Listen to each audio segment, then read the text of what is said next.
आध्यात्मिक शिक्षक का आश्रय लेते हैं तो हमारी ज़िंदगी की जो कठिनाइयाँ हैं वो कठिनाइयाँ दूर हो जाती हैं। अर्जुन महाभारत का जो कुरुक्षेत्र का युद्ध जब प्रारंभ हो रहा था तो अर्जुन ने देखा कि सामने की दूसरी अपोजिट सेना में उसके सारे रिश्तेदार लोग ही हैं, सभी लोग जिनके साथ अर्जुन बचपन से बड़े हुए हैं। तो जब उसको ऐसा लगा कि इनके साथ युद्ध करके इनको मारना पड़ेगा तो अर्जुन को बहुत अजीब लगा और तब अर्जुन युद्ध करने से मना कर देते हैं। और इस पर्टिकुलर श्लोक में अर्जुन बताते हैं कि मैं समझ नहीं पा रहा हूँ कि मुझे क्या करना चाहिए, इसलिए अभी मैं अपने आप को आपके शिष्य के जैसा स्वीकार करता हूँ, आपके चरणों में प्रणाम करके पूछना चाहता हूँ, मुझे बताइए मैं क्या करूँ। तो ये इम्पोर्टेंट श्लोक है क्योंकि ज़िंदगी में कई बार हम कुछ सिचुएशंस में हो सकता है हम सोचें कि हम उस चीज़ को जानते हैं परंतु हम डिसीजन नहीं ले पाते। उस समय में लगता है कि कोई हमें आके बताए तो अच्छा होता है। हम सबके साथ ऐसी सिचुएशन आती है कि हम कंफ्यूज हो जाते हैं कि करें क्या। तो उसी स्थिति में अर्जुन है क्योंकि वो युद्ध नहीं करना चाह रहे हैं क्योंकि सारे रिश्तेदार अपोजिट डायरेक्शन में खड़े हैं। साथ साथ युद्ध नहीं करेंगे तो धर्म की हानि होगी क्योंकि अगर दुर्योधन अगर राज सिंहासन पर रहेंगे तो राजा अगर अधर्मी होगा तो प्रजा भी अधर्मी रहेगी। तो दोनों तरफ से कंफ्यूज हैं कि क्या करना चाहिए, युद्ध करना चाहिए कि नहीं करना चाहिए। इसलिए भगवान को समर्पण यहाँ पर करते हैं। तो ये श्लोक 7 नंबर का श्लोक है, कार्पण्य दोषो बहत स्वभाव। अगर आपके पास पुस्तक है तो मेरे पीछे दोहरा भी सकते हैं, मोबाइल में अंदर या तो एक और चेक करिए इसमें मेरे पीछे श्लोक दोहरा सकते हैं। कार्पण्य दोषो बहत स्वभाव, दूसरे अध्याय का 7वां श्लोक मेरे पीछे दोहराइए एक एक लाइन। कार्पण्य दोषो बहत स्वभाव, गच्छामि त्वां धर्म सम्मूढचेता, यस्येयस्या निश्चितं ब्रूहि तन्मे, शिष्यस्तेऽहं साधिमां त्वां प्रपन्नम्।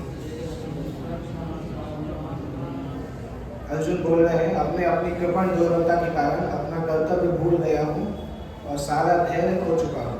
ऐसी अवस्था में मैं आपसे पूछ रहा हूँ कि जो मेरे लिए श्रेयस्कर हो उसे निश्चित रूप से बताएं। अब मैं आपका शिष्य हूँ और आपका शरणागत हूँ, कृपया मुझे उपदेश दें। तो इस श्लोक में अर्जुन भगवान का आश्रय लेना स्वीकार कर रहे हैं। तात्पर्य में लिखा हुआ है कि भौतिक संसार की कार्य प्रणाली इस तरह से है कि हर व्यक्ति कभी ना कभी कंफ्यूज हो जाता है, चिंता हो जाती है, अलग पग पग पर उलझन मिलती है। इसलिए प्रामाणिक गुरु होना आवश्यक है। आजकल मॉडर्न टर्म में उसको क्या बोला जाता है, लाइफ स्टाइल काउंसलर बोलते हैं। आध्यात्मिक गुरु बोलने से लोगों को लगता है कि कुछ पुरानी चीज़ चल रही है, इसलिए उसका नाम बदल देते हैं, लाइफ स्टाइल काउंसलर। सेम ही चीज़ है, जब परेशान होता है तो व्यक्ति जाके उससे काउंसलिंग लेता है, उसी का वर्णन किया जा रहा है। जैसे आजकल के लोगों को भौतिक विज्ञान के ऊपर इतना विश्वास है कि आध्यात्मवादियों को भी बोलना पड़ता है कि हाँ ये चीज़ वैज्ञानिक लोग भी मानते हैं, नहीं तो आजकल के लोग मानते नहीं। गीता को उस पढ़ाते समय बोलना पड़ता है कि वैज्ञानिकों ने भी बोला है। जब सोचिए, जबकि गीता के सामने वैज्ञानिकों की क्या औकात है, भौतिक वैज्ञानिक हैं, उनके बोलने का क्या महत्व है भगवद गीता के सामने। परंतु संसार के लोगों को भौतिक वैज्ञानिकों पर इतना विश्वास है कि गीता को बताने के लिए भौतिक विज्ञान का सहारा लेना पड़ता। थोड़ा अनफॉर्चुनेट चीज़ है कि हमारा भगवद गीता पर उतना विश्वास नहीं जितना वैज्ञानिक है, थोड़ा दुर्भाग्यपूर्ण है। पर एनीवे, जिस तरह से उस तरह से समझाना पड़ेगा, अल्टीमेटली लोगों को समझ में आना चाहिए। तो इसलिए प्रामाणिक गुरु के पास जाना चाहिए जब भी जीवन में उलझन मिलती है, जो कि जीवन के उद्देश्य को पूरा करने के लिए समुचित पथ निर्देश दे सके। इसलिए वैदिक ग्रंथ बोलते हैं कि गुरु को स्वीकार करना कोई ऑप्शनल नहीं है। और ये भी आप जरूरी है जानना कि जिस गुरु को आश्रय लेते हैं वो गुरु प्रामाणिक है कि नहीं, ऑथोराइज है कि नहीं, क्योंकि ये जिंदगी का एक क्रूशियल डिसीजन है। इसलिए अगर आध्यात्मिक गुरु ठीक नहीं होता है या हम किसी भी व्यक्ति को आध्यात्मिक गुरु चूज कर लेते हैं बिना ज़्यादा सोचे समझे, तो हम पछताते भी हैं। हम देखते हैं बहुत सारे ऐसे केस होते हैं, व्यक्ति पछताते हैं, इसलिए विश्वास नहीं होता है। परंतु शास्त्र ये बताते हैं कि प्रामाणिक गुरु के पास जाना आवश्यक है, परंतु आपको ये देखना भी चाहिए कि व्यक्ति प्रामाणिक है कि नहीं। वो देखना हमारे अधिकार में है। जैसे आँख में अगर मोतियाबिंद है तो ऐसा नहीं कि आँख को ही निकाल दिया जाता है, मोतियाबिंद को दूर किया जाता है। इसी प्रकार से गुरु को स्वीकार करना आवश्यक है।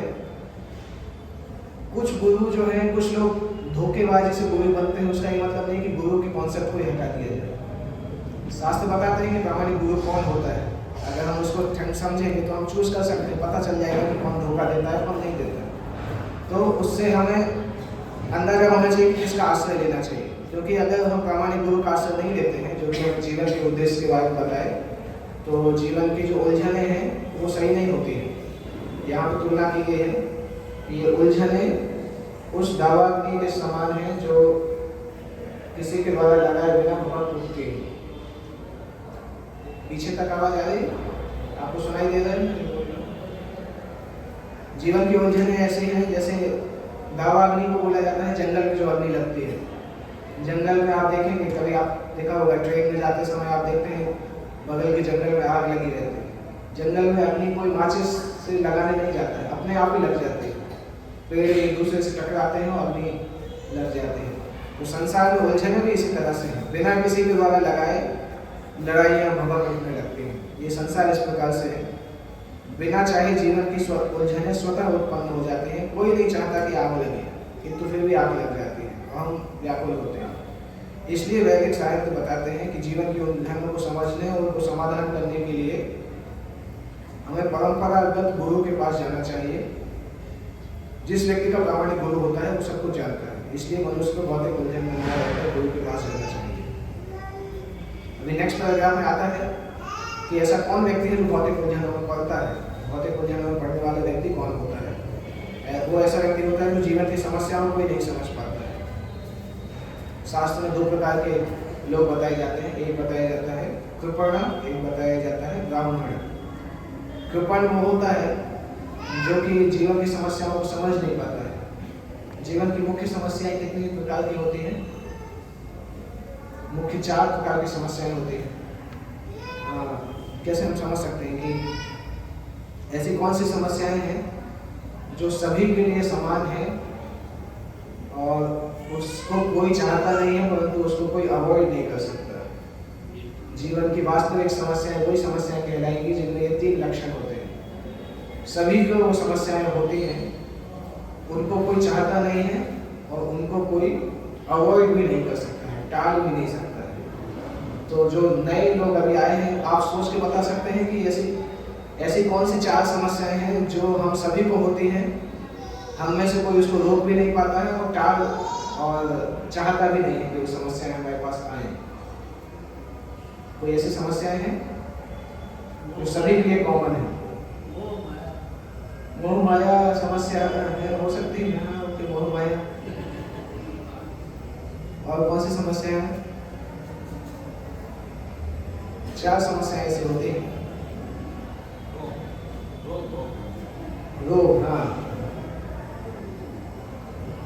रोग मतलब जरा, व्याधि। शरीर जब जैसे ही होता है तो उसके साथ रोग भी रहता है, चाहे मनुष्य हो चाहे जानवर हो, सभी के लिए कॉमन होता है। और कोई नहीं चाहता रोगी होना, परंतु कोई अवॉइड नहीं कर पाता। तो एक सही आंसर है। दूसरा,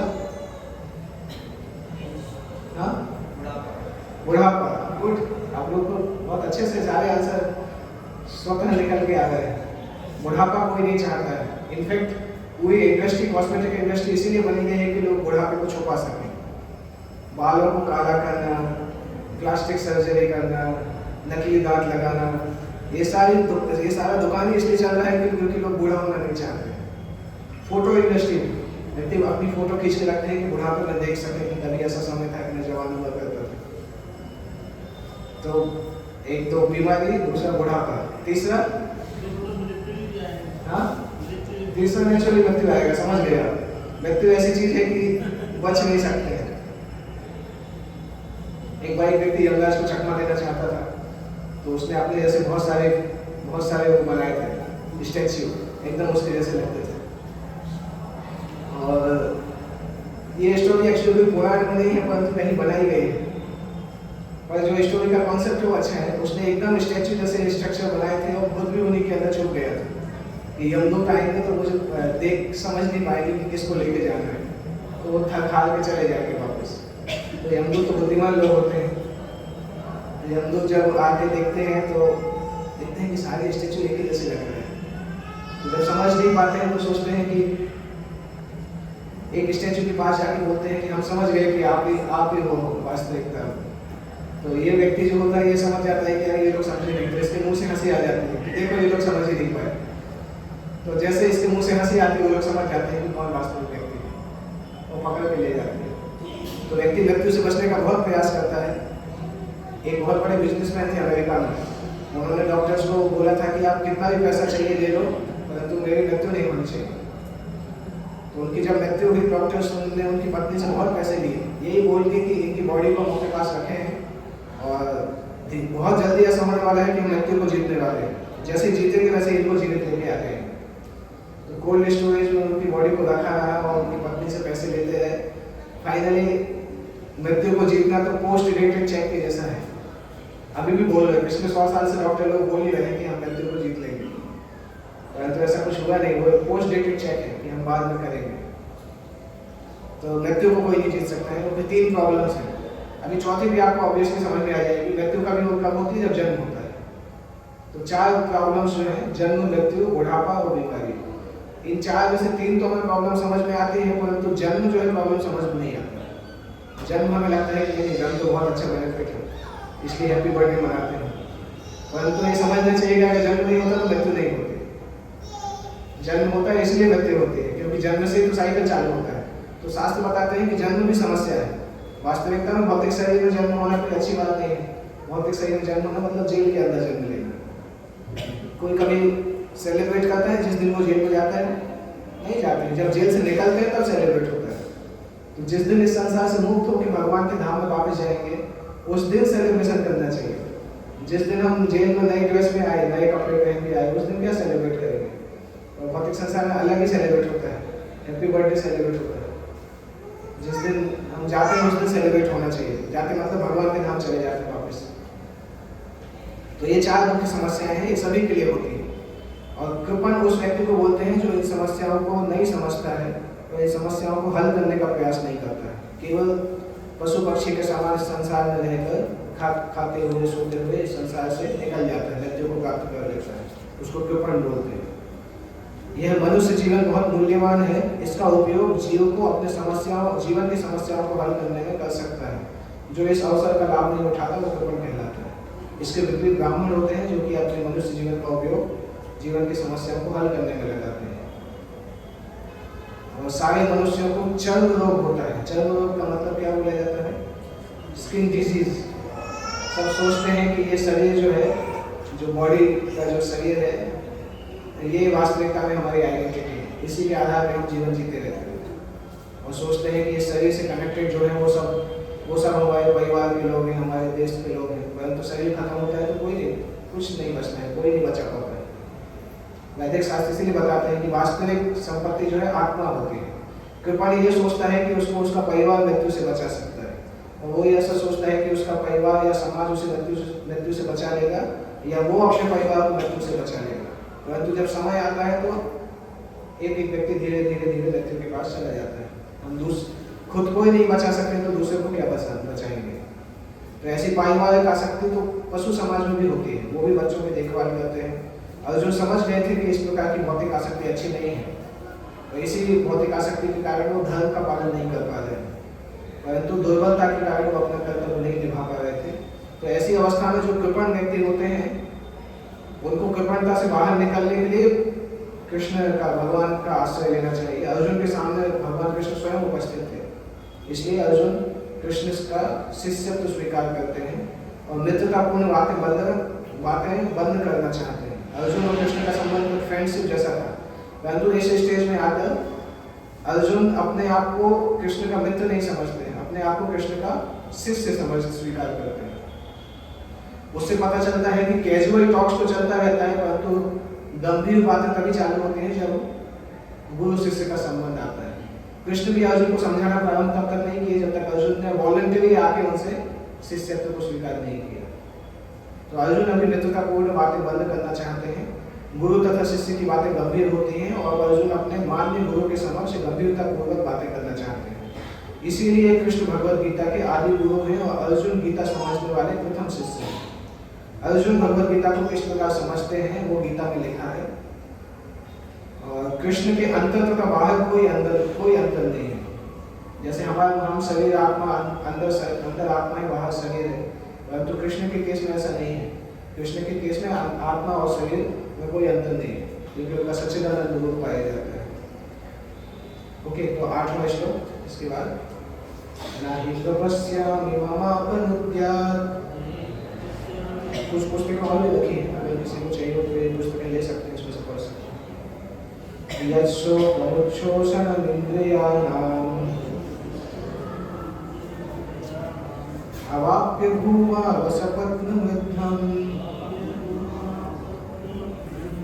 राज्यं सुराणामपि चाधिपत्यम्।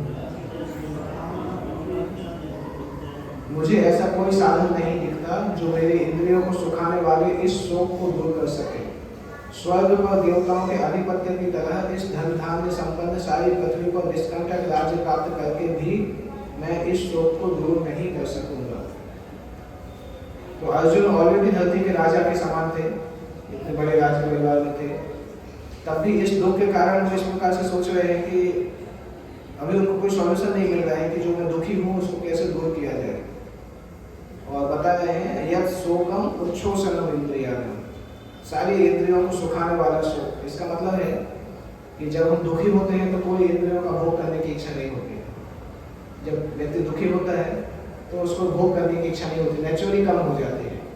जैसे फॉर एग्जाम्पल किसी के घर में अगर किसी का डेथ हुआ हो, किसी के परिवार वाले का, आप उसके घर में जाकर बोलो कि फ्राइडे को नई मूवी रिलीज हो रही है, देखने चलोगे के साथ में, तो हो सकता थप्पड़ मार देगा। तुम्हें शर्म नहीं आती ऐसा बोलने की? क्योंकि जब दुख का समय होता है तो व्यक्ति भोग को भूल जाता है, इंद्रिय भोग को भूल जाता है। इनफैक्ट 3 दिन तक व्यक्ति उबला भोजन खाता है। जब घर में किसी की मृत्यु होती है तो कुछ खाते नहीं, क्योंकि वो भोजन के टेस्ट को भी भुलाना चाहते हैं। भोजन का टेस्ट भी, हमें अच्छे भोजन की जरूरत नहीं है। तो जब व्यक्ति दुखी होता है तो नेचुरली इंद्रिय भोग को भूल जाते हैं। इसलिए बहुत एडवांस भक्तों ने कभी कभी प्रार्थना किया है कि हम हमेशा ही दुखी रहेंगे तो भोग नहीं करना मिलेगा, अच्छा है। क्योंकि जब सुखी होते हैं तो भोग करते हैं, जब दुखी होंगे तो भोग नहीं करेंगे, वो अच्छा है, अध्यात्म के लिए अच्छा है। इसलिए कुछ लोग ऐसी प्रार्थना करते हैं कि दुखी मिलना ज़्यादा अच्छा है, आध्यात्मिक जीवन के लिए वो ज़्यादा अच्छा। कुछ भक्त समझते हैं, एडवांस लोग समझते हैं, सामान्य लोग दुख को खराब समझते हैं, सुख को अच्छा समझते हैं। और जो भक्ति में बहुत एडवांस है उनको दुख सुख पता नहीं चलता, उनको लगता है दुख में भी भगवान का अच्छा स्मरण हो जाता है। तो अर्जुन यहाँ बता रहे हैं ये ऐसा मुझे कोई साधन नहीं दिख रहा जो मेरी इंद्रियों को सुखाने वाले इस शोक को दूर कर सके।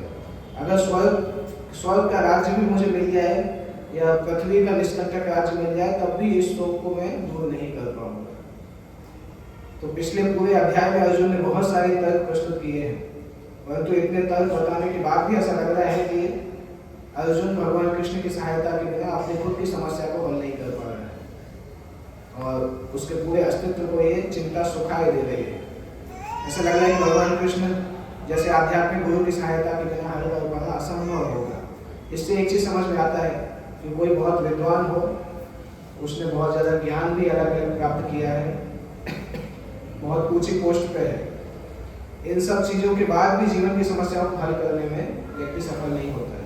ये जरूरी नहीं कि कोई ने बहुत भौतिक ज्ञान प्राप्त किया है, वैज्ञानिक है या बहुत ऊंचे पद पे बैठा हुआ है तो उसको समस्याएं नहीं आएंगी या समस्याओं को सॉल्व कर लेगा, क्योंकि जीवन को समस्याएं इससे संबंधित नहीं है। जीवन की समस्याओं को हल करने के लिए केवल प्रामाणिक गुरु मदद कर सकता है। इसलिए जो व्यक्ति कृष्ण भक्त होता है वो प्रामाणिक गुरु है और जीवन की समस्याओं को हेल्प कर सकता है। चैतन्य महाप्रभु बताते हैं कि कृष्ण तत्व को जानने वाला ही वास्तविक गुरु हो, चाहे वो ब्राह्मण हो सकता है, निम्न जाति का व्यक्ति भी हो सकता है, परंतु अगर वो भगवान के विज्ञान को बहुत अच्छे से जानता है तो वो लोगों को जीवन की समस्याओं से बाहर ले जा सकता है। और अगर कोई व्यक्ति बहुत विद्वान है, ब्राह्मण भी है, परंतु वो कृष्ण भक्त नहीं है, तो हो सकता वो जीवन की समस्याओं से बाहर नहीं ले जा सकता। तो भगवत भक्ति विषय ज्ञान जो होता है वो सबसे इम्पोर्टेंट वस्तु है आध्यात्मिक गुरु के लिए। आध्यात्मिक गुरु कोई स्टैंप नहीं है कि किस कास्ट का होना चाहिए, क्या होना चाहिए। केवल एक ही क्वालिफिकेशन शास्त्र बताते हैं कि भगवत विज्ञान को बहुत अच्छे से जानना चाहिए, अपने जीवन में अप्लाई करना चाहिए और इतना मैच्योर होना चाहिए कि दूसरे को भी गाइड कर सके उसके आधार पर। वो केवल आध्यात्मिक गुरु की क्वालिफिकेशन होती है। और लास्ट पॉइंट में आपने लिखा है, यदि आर्थिक विकास तथा भौतिक सुख किसी के पारिवारिक, सामाजिक, राष्ट्रीय तथा अंतर्राष्ट्रीय अव्यवस्था से उत्पन्न शोकों को दूर कर पाते तो अर्जुन ये ना कहता कि पृथ्वी का राज्य या स्वर्गलोक में देवताओं की सर्वोच्चता उसके शोकों को दूर नहीं कर सकती। अगर केवल धन से ये सब शोक दूर हो जाते तो अर्जुन ये नहीं बोलते कि मैं स्वर्ग का राजा बन जाऊं या धरती का राजा बन जाऊं, परंतु ये दुख मुझे मैं हैंडल नहीं कर पाऊँ। उससे पता चलता है कि पैसे से भी ये समस्याएं सॉल्व नहीं हो सकती। आर्थिक विकास या विश्व का आधिपत्य प्राकृतिक प्रलय के द्वारा कभी भी समाप्त हो सकता है। यहाँ तक कि उच्च लोगों की यात्रा जिसके लिए मनुष्य प्रयत्नशील है एक झटके में समाप्त हो सकती है। भगवद गीता इसकी पुष्टि करती है। जब पुण्य कर्मों के फल समाप्त हो जाते हैं तो मनुष्य सुख के शिखर से जीवन के निम्नतर स्तर पर गिर जाता है। इस तरह से विश्व के अनेक राजनीतिज्ञों का पतन हुआ है। ऐसा आधा पतन शोक का कारण बनता है। अतः यदि हम सदा के लिए शोक का निवारण चाहते हैं तो हमें कृष्ण की शरण ग्रहण करनी चाहिए। ओके, श्लोक नंबर 9। संजय उवाच एवं उक्त्वा ऋषिकेशं गुडाकेशं परन्तपः न योत्स्य इति गोविन्दम् उक्त्वा तूष्णीं बभूवः। संजय ने कहा, इस प्रकार कहने के बाद शत्रुओं का दमन करने वाला अर्जुन कृष्ण से बोला, हे गोविंद, मैं युद्ध नहीं करूंगा, और चुप हो गया। तो अर्जुन इतना पिछला अध्याय, इस अध्याय में अर्जुन ने बहुत सारे तथ्य बताए और लास्ट में फाइनली अर्जुन बोल रहे हैं कि मैं युद्ध नहीं करूंगा। ऐसा बोल के अर्जुन अपने रथ पर बैठ जाते हैं। धृतराष्ट्र बहुत खुश हो गए होंगे ये जानते कि अर्जुन युद्ध नहीं करेंगे, बहुत अच्छा है, क्योंकि अर्जुन से ही सबसे ज्यादा डर लग रहा था। अर्जुन के पास दिव्य अस्त्र भी थे और इंद्र के पास स्वर्ग लोकों में जाके भी अस्त्रों की प्राप्ति की थी अर्जुन ने। तो धृतराष्ट्र को हमेशा से लग रहा था कि अर्जुन और भीम दोनों से उनको खतरा था, परंतु दोनों में भी अर्जुन से ज्यादा खतरा था, क्योंकि भीम की स्ट्रेंथ रॉ स्ट्रेंथ थी, मतलब शक्ति बहुत थी और गदा युद्ध भी जानते थे, परंतु अर्जुन का जो स्पेशलिटी था, और स्पेशली जो धनुर्विद्या जानते थे, वो बहुत बड़े सूरवीर कहलाते थे, क्योंकि धनुर्विद्या उस समय की सबसे एडवांस विद्या थी। और अर्जुन धनुर्विद्या में पृथ्वी के सबसे बड़े थे। केवल एक ही ऐसे थे जिन्होंने भगवान शंकर की बराबरी की थी धनुर्विद्या में। उस समय प्रैक्टिकली अर्जुन के समय में कोई भी मनुष्य ऐसा नहीं था जो भगवान शंकर के साथ धनुर्विद्या का युद्ध किया हो, शंकर जी की बराबरी की हो। अर्जुन जब वनवास के समय थे तो शंकर जी की बराबरी की थी युद्ध में। शंकर जी ने प्रसन्न होकर उनको बोला था कि धरती पर कोई भी आपके जैसा धनुर्विद्या में नहीं होगा। सामान्यतः लोग बोलते हैं कर्ण बहुत प्रवीण थे, परंतु महाभारत में व्यासदेव ने इस प्रकार से कहीं ऐसा लिखा नहीं है, क्योंकि ज्यादातर कर्ण जो थे प्रैक्टिस मैचेस में अच्छा खेलते थे, परंतु जब वास्तविक मैच होता था तो खेल नहीं पाते थे। नहीं, श्राप भी था, परंतु एक चीज समझना है कि केवल स्किल काम नहीं आता है। व्यक्ति का जो कॉन्फिडेंस आता है स्किल और कैरेक्टर दोनों के कारण आता है। अधर्म का साथ देने के कारण कर्ण के पास कैरेक्टर की हमेशा कमी थी, दुर्योधन की संगति के कारण।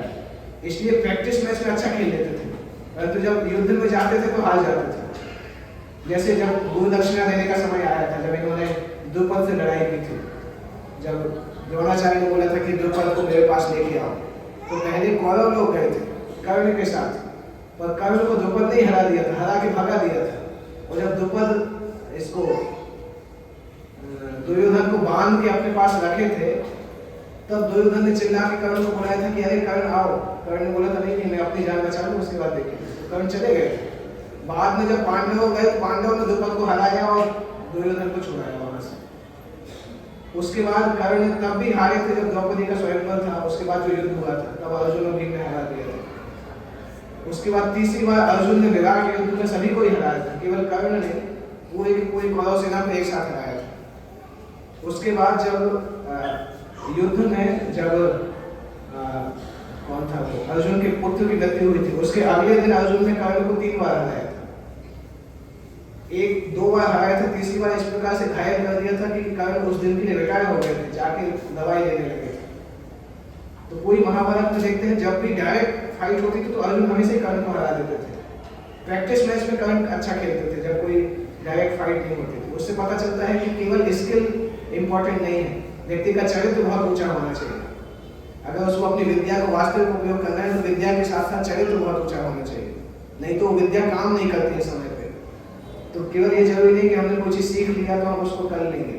अगर हमारा हृदय शुद्ध नहीं है तो हम उसका उपयोग सही समय पे नहीं कर पाएंगे। तो इस तरह से अर्जुन इतने बड़े योद्धा थे, उसके बाद भी ये जो आध्यात्मिक संकट आया, इस संकट के समय वो नहीं हैंडल कर पा रहे थे। और धृतराष्ट्र ये जान के खुश थे कि अर्जुन अगर युद्ध नहीं करेगा तो बहुत अच्छा है, अर्जुन भिक्षाटन करने जाएंगे तो अच्छे है। पर संजय ने उनको बताया कि अर्जुन परंतप, अर्जुन का एक नाम है परंतप, अपने शत्रुओं को मारने में सक्षम है। कुछ समय के लिए हो सकता है अर्जुन के अंदर शोक आ जाए, परंतु अभी अर्जुन ने कृष्ण को गुरु के रूप में स्वीकार कर लिया है। इससे पता चलता है कि अर्जुन शीघ्र ही शोक से निवृत्त हो जाएंगे और भगवान के ज्ञान से प्रकाशित होकर फिर से युद्ध करेंगे। इसलिए अगला श्लोक में आता है तमोवाच ऋषिकेशः प्रहसन्निव भारत सेनयोरुभयोर्मध्ये विषीदन्तमिदं वचः। तो उस समय अर्जुन जब इस प्रकार से शांत हो गए तो भगवान कृष्ण ने शोकमग्न अर्जुन से, हे भरतवंशी, उस समय दोनों सेनाओं के मध्य शोकमग्न अर्जुन से कृष्ण ने मानो हंसते हुए ये शब्द कहे। अभी ऋषिकेश और गुड़ाकेश, ऋषिकेश भगवान कृष्ण का नाम है, गुड़ाकेश अर्जुन का नाम है। दोनों मित्र के जैसे थे, मित्र के जैसे दोनों एक दूसरे के समान थे, परंतु एक मित्र ने अपनी स्वेच्छा से दूसरे को अपने गुरु जैसे स्वीकार कर लिया था। और कृष्ण वही देख के मुस्कुरा रहे थे कि अभी तक अर्जुन उनके मित्र थे, अभी शिष्य बन गए। जो कि भगवान हमेशा ही स्वामी है, ऐसा नहीं कि दोनों हमेशा बराबर थे, भगवान तो हमेशा से ही मालिक के जैसे हैं, परंतु इस लीला में वो अर्जुन के मित्र के समान थे। तो भगवान अपने भक्त के लिए सखा, पुत्र या प्रेमी बनना स्वीकार करते हैं, किंतु जब उनको गुरु के रूप में स्वीकार किया गया तो उन्होंने गुरु को भूमिका निभाने के लिए शिष्य से गंभीरता पूर्वक बातें करना प्रारंभ किया। तो इस श्लोक के बाद भगवद गीता की चर्चा प्रारंभ होती है। इसके पहले भगवद गीता का बैकग्राउंड था, क्योंकि इसके बाद भगवान कृष्ण वास्तविकता में गीता का उपदेश देना चालू करते हैं, जो कि गुरु शिष्य के बीच का वार्तालाप है। इसके पहले जो वार्तालाप था वो मित्र के बीच का वार्तालाप था। इसलिए भगवद गीता का संवाद किसी एक व्यक्ति, समाज या जाति के लिए नहीं, अपितु सभी के लिए है, और उसे सुनने के लिए शत्रु या मित्र समान रूप से अधिकारी है। तो 11 नंबर श्लोक एक्चुअली भगवद गीता के शिक्षाओं को प्रारंभ करता है सुनाना। वास्तविकता में यहाँ से प्रारंभ होता है। श्री भगवान उवाच अशोच्यन् अन्वशोचस्त्वं प्रज्ञावादां भाषसे गतासूंश्च नानुशोचन्ति पंडिताः। श्री भगवान ने कहा अशोच्यन् अन्वशोचस्त्वं प्रज्ञावादां भाषसे। जब आध्यात्मिक गुरु स्वीकार किया अर्जुन ने, तो गुरु का सबसे पहला कर्तव्य क्या होता है? शिष्य अगर कोई गलती कर रहा है तो उसको डांटता है सबसे पहले। तो भगवान ने अर्जुन को डांटने से स्टार्ट किया। क्या बोलते हैं? तुम बहुत बड़ी बड़ी पांडित्यपूर्ण बातें कर रहे हो, परंतु काम ऐसे कर रहे हो कि जैसे तुम्हें कोई ज्ञान नहीं हो। टेक्निकली ऐसे बोला कि बहुत ऊंची ऊंची बातें कर रहे हो, परंतु पागलों जैसी बातें कर रहे हो। इस प्रकार से भगवान डांटना चालू करते हैं। तुम पांडित्यपूर्ण वचन कहते हुए उनके लिए शोक कर रहे हो जो शोक करने योग्य नहीं है। जो विद्वान होते हैं वो ना तो जीवित के लिए ना मृत के लिए शोक करते हैं। भगवान बता रहे हैं कि जिन चीजों पर रोना नहीं चाहिए उसके लिए तो तुम रो रहे हो और सोच रहे हो कि तुम बहुत बुद्धिमान हो और बहुत बड़ी बड़ी बातें भी कर रहे हो। प्रैक्टिकली आप ये बता रहे हैं कि तुम मूर्ख हो, केवल तुम्हें लगता है कि तुम बुद्धिमान हो। कई बार ऐसा होता भी, हम टीचर के पास जाते हैं, हम अपने उसमें रहते हैं कि देखो मैं तो कितना अच्छा हूँ, मैं तो सब अच्छे से सोचता हूँ, तो टीचर शुरू से ही चिल्लाना चालू करता है कि तुम अपने घमंड में हो, तुम्हें लगता है कि तुम सब जानते हो और सब मूर्ख के जैसे काम करते हो। तो उसी प्रकार से भगवान ने डांटना प्रारंभ किया। भगवान ने तत्काल गुरु का पद संभाला और अपने शिष्य को अप्रत्यक्ष मूर्ख कहकर डांटा। उन्होंने कहा कि तुम विद्वान की तरह बातें करते हो, किंतु तुम ये नहीं जानते कि जो विद्वान होता है, अर्थात जो ये जानता है कि शरीर तथा आत्मा क्या है, वो किसी भी अवस्था में शरीर के लिए, चाहे वो जीवित हो या मृत, शोक नहीं करता। अगले अध्यायों से यह स्पष्ट होगा कि ज्ञान का अर्थ क्या होता है। पदार्थ, आत्मा तथा इन दोनों के नियमों को जानना है। इसका मतलब है नॉलेज का मतलब ये जानना कि भौतिक पदार्थ क्या है, आत्मा क्या है और भौतिक पदार्थ और आत्मा को नियंत्रण करने वाले कौन है। इसका क्या मतलब है। नॉलेज का मतलब होता है पदार्थ मतलब मैटर, आत्मा का मतलब होता है स्पिरिट, और दोनों के नियंत्रण को जानने वाला मतलब controller of matter and spirit. तो नॉलेज मतलब मैटर को जानना, स्पिरिट को जानना और दोनों के कंट्रोलर को जानना। इसको अगर हम समझना चाहिए तो क्या होता है, M for matter, S for spirit, C for controller. तो नॉलेज क्या बोला जाता है, MSc, master of science. Master of science नहीं बोलते उसको, matter, spirit and controller of both. तो इससे आप समझ सकते हैं, कोई अगर पूछे कि ज्ञान का क्या मतलब होता है, तो बोल सकते हैं ज्ञान का मतलब MSc, वो याद भी रहेगा, matter, spirit and controller of both. पदार्थ को जानना, आत्मा को जानना और भगवान का पदार्थ और आत्मा के नियंत्रण को जानना। तो अर्जुन यहाँ पर पहले बता रहे थे कि हमें धर्म का अधिक महत्व मिलना, धर्म को अधिक महत्व देना चाहिए, राजनीति से ऊपर धर्म को मानना चाहिए। और भगवान बोल रहे हैं कि तुम मूर्ख हो, तुम्हें यही पता नहीं कि सामान्य धर्म से ऊपर आत्मा का धर्म होता है। तो आत्मा के धर्म को मानना ज़्यादा जरूरी है सामाजिक धर्म को मानने की बजाय। और चूंकि तुम इस ज्ञान को नहीं जानते हो, इसलिए तुम्हें अपने आप को विद्वान नहीं बोलना चाहिए। और चूंकि वो अत्यधिक विद्वान नहीं थे, इसलिए शोक शरीर के लिए शोक नहीं करना चाहिए, परंतु वो शरीर के लिए शोक कर रहे थे। यह शरीर जन्मता है और आज या कल इसका विनाश निश्चित है। अतः शरीर उतना महत्वपूर्ण नहीं है जितना कि आत्मा है। जो इस तथ्य को जानता है वही असली विद्वान है और उसके लिए शोक का कोई कारण नहीं हो सकता। श्लोक नंबर 12। न त्वेवाहं जातो नासं न त्वं मे जनाधिपाः न चैव न भविष्यामः सर्वे वयमतः परम्। ऐसा कभी नहीं हुआ कि मैं न रहा हूँ या तुम न रहे हो, अथवा ये समस्त राजा ना रहे हो, और ना ऐसा है कि भविष्य में हम लोग नहीं रहेंगे। तो यहाँ पे आप देख रहे हैं भगवान ने जब भगवद गीता बोलना चालू किया, सबसे पहले स्टार्टिंग ही आत्मा के ज्ञान से किया। दैट मीन्स भगवद गीता का बिगिनिंग अध्याय आत्मा के ज्ञान से होता है। उससे भगवद गीता के स्टैंडर्ड भी पता चलता है कि आत्मा का ज्ञान अभी भी भौतिक विज्ञानी लोग नहीं पता कर पाए। अभी भौतिक विज्ञान कहाँ तक पहुँचता है, अर्थ, वाटर, फायर, एयर, ईथर, भूमि, जल, अग्नि, वायु, आकाश, इसके बारे में ज्ञान। इसके ऊपर मन के बारे में थोड़ा बहुत साइकोलॉजी चलता है, बुद्धि के बारे में साइकेट्री चलता है, अहंकार के बारे में कोई ज़्यादा नॉलेज नहीं है, ईगो के बारे में। इसके ऊपर आत्मा आती है। तो भौतिक विज्ञान अभी भी आत्मा के ज्ञान के बारे में नहीं जानता है, वहाँ तक पहुँचे नहीं है, इतनी प्रोग्रेस भी नहीं की कि आत्मा को रियलाइज कर पाए। और भगवद गीता का स्टैंडर्ड है कि आत्मा से बिगिनिंग हो रहा है।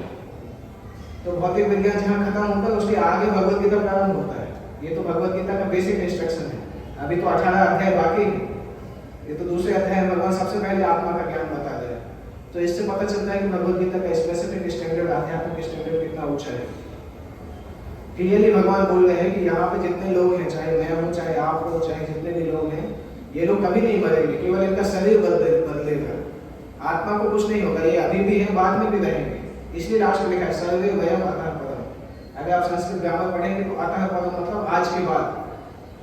अतः आरब्ध भी बोलते हैं, अतः परम भी बोलते हैं। तो भगवान बोल रहे हैं कि ये लोग पहले भी थे, अभी भी हैं और भविष्य में भी रहेंगे। कभी भी आत्मा खत्म होने वाली नहीं है। ये पहला ज्ञान भगवान ने बताया कि सारे जीव कर्म और कर्म फल के अनुसार अपने अपने अलग अलग योनियों में जन्म लेते रहते हैं, और भगवान हर योनि में उनके हृदय में परमात्मा के रूप में रह के उनकी क्रियाओं को देखते हैं।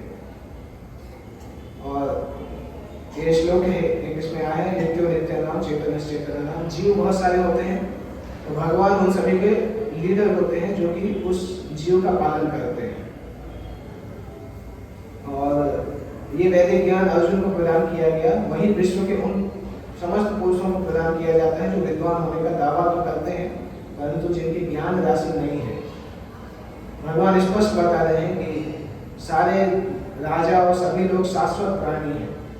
भगवान भी परम पुरुष हैं और भगवान के संगी अर्जुन और सारे राजा भी शाश्वत पुरुष हैं, शाश्वत आत्मा के समान हैं।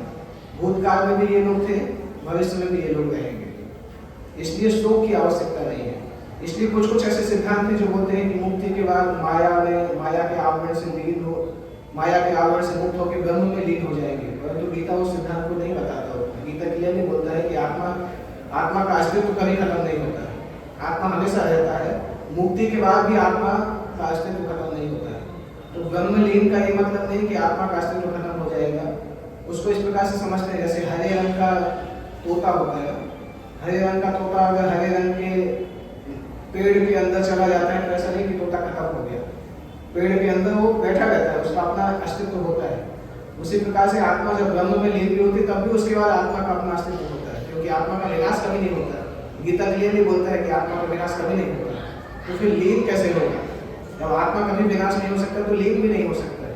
दैट मीन्स जब मुक्ति होती है उसके बाद भी वो आत्मा भगवान के साथ संबंधित रहता है, भगवान के साथ भगवान की सेवा करता है, भक्ति के द्वारा, प्रेम के द्वारा सेवा करता है। तो ऐसा सिद्धांत जो ये बताता है कि आत्मा लीन हो जाएगा, उस सिद्धांत को भगवद गीता के द्वारा सपोर्ट नहीं किया जाता है। और उपनिषदों में भी बताया जाता है, भगवान कृष्ण तो यहाँ पर क्लियरली बोल रहे हैं, ये तो किसी और का वो नहीं है, भगवान कृष्ण ही बोल रहे हैं। तो भगवान का कथन सबसे ज्यादा प्रामाणिक है, क्योंकि भगवान कृष्ण तो माया में फंसे हुए नहीं है। और कृष्ण भूतकाल में भी बताए हैं यहाँ पे कि भूतकाल में भी हम लोग थे और भविष्य में भी रहेंगे। और भगवान कृष्ण यहाँ पे बोलते भी हैं कि ब्रह्म जिसमें लोग लीन होते हैं वो ब्रह्म भी भगवान से ही निकलता है। 14वें अध्याय में भगवान बताएंगे ब्रह्मण की प्रतिष्ठा, ब्रह्म भी मुझसे निकलता है। तो जब इस सिद्धांत को भगवान क्लियरली बोल रहे हैं तो इस सिद्धांत को स्वीकार करना चाहिए कि आत्मा का विनाश कभी नहीं हो सकता है। और गीता इस प्रकार अगर हम बोले कि भगवान और अर्जुन समान है तो फिर भगवद गीता का कोई मतलब भी नहीं। अगर भगवान हमारे जैसे हैं तो ऐसे तो हमारे जैसे लोग तो बहुत सारी चीजें बोलते रहते हैं, तो इस गीता को हम 5,000 साल से क्यों सुन रहे हैं? उससे ही पता चलता है कि भगवान हमसे अलग है। अगर भगवान को सामान्य व्यक्ति मानेंगे तो भगवद गीता में कोई इंपॉर्टेंस नहीं है, क्योंकि सामान्य व्यक्ति के अंदर हमेशा कमियां होती हैं, परंतु भगवान के अंदर कमियां नहीं होती। इसलिए गीता ऐसे साहित्य से ऊपर है, कोई भी संसार का ग्रंथ गीता की तुलना नहीं कर सकता है। अगर श्री कृष्ण को सामान्य मानते हैं तो गीता की सारी महत्ता खत्म हो जाती है।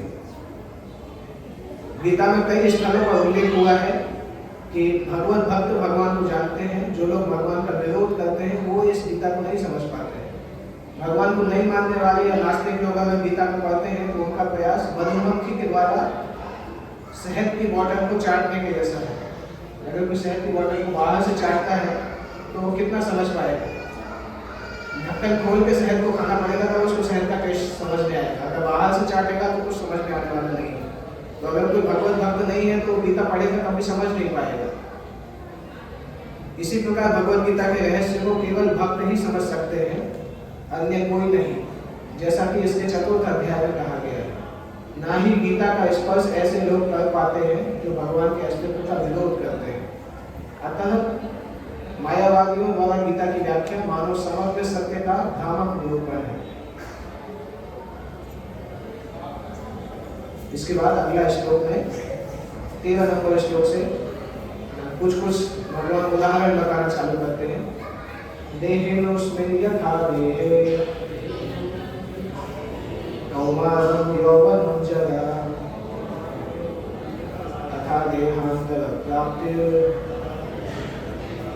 धीरस्तत्र न मुह्यति। इसमें भगवान उदाहरण दे रहे हैं कि व्यक्ति का शरीर तो इस जीवन में भी बदलता रहता है। पहले व्यक्ति छोटा होता है तो बड़ा होता है, बाल्य अवस्था से तरुण अवस्था में आता है, तरुण अवस्था के बाद विवाह करता है, उसके बाद वृद्धावस्था में आता है तो मृत्यु होता है।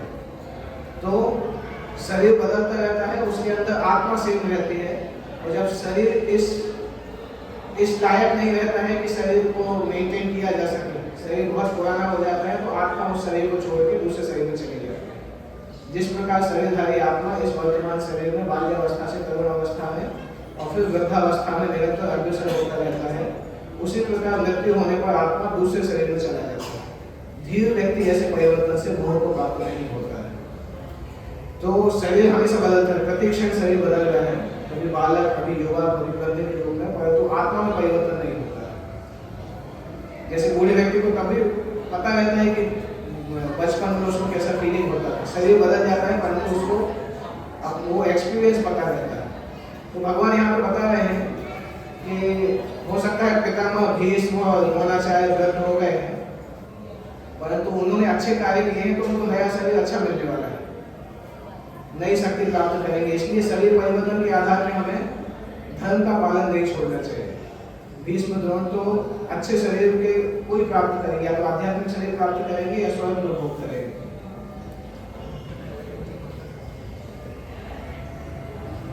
तो इसलिए शोक करने की आवश्यकता नहीं है। और इस तरह से भगवान यहाँ पर एग्जाम्पल देना प्रारंभ करते हैं कि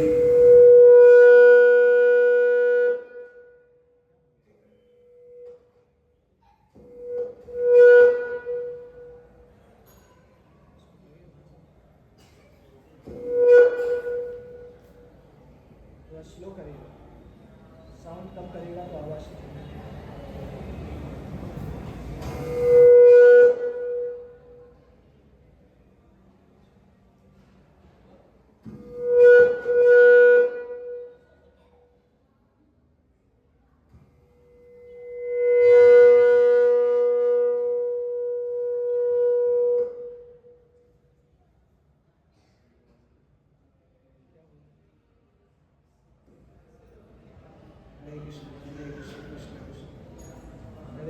हरे कृष्ण कृष्ण कृष्ण हरे राम राम राम हरे हरे कृष्ण कृष्ण कृष्ण हरे।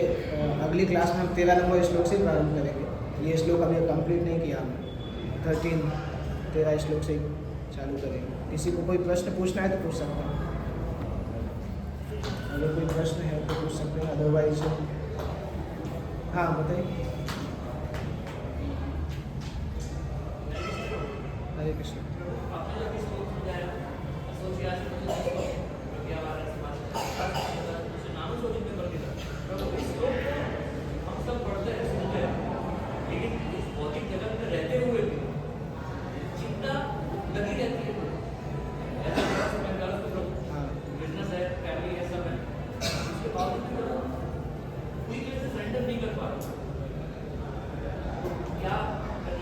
हमारे हाथ में केवल इतना है कि हम सुबह का जो समय है ना, वो भगवान को अच्छे से प्रदान कर सकें। सुबह के समय आध्यात्मिक साधना बहुत अच्छे से कर सकें, क्योंकि सुबह का समय हमारे दिन भर का फाउंडेशन सेट करता है।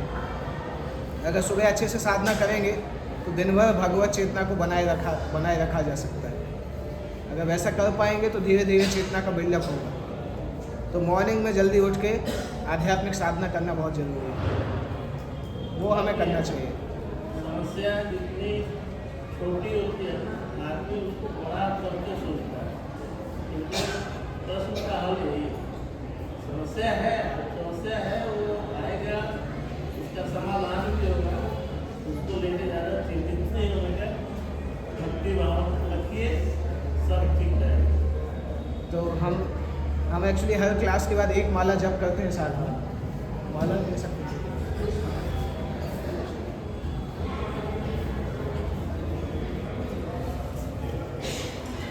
इसका साउंड चला गया।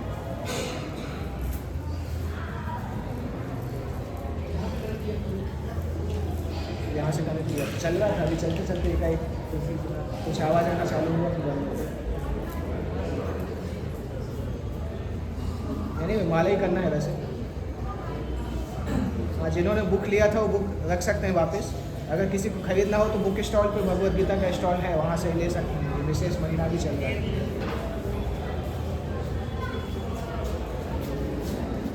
धन्यवाद। क्या नाम आपका?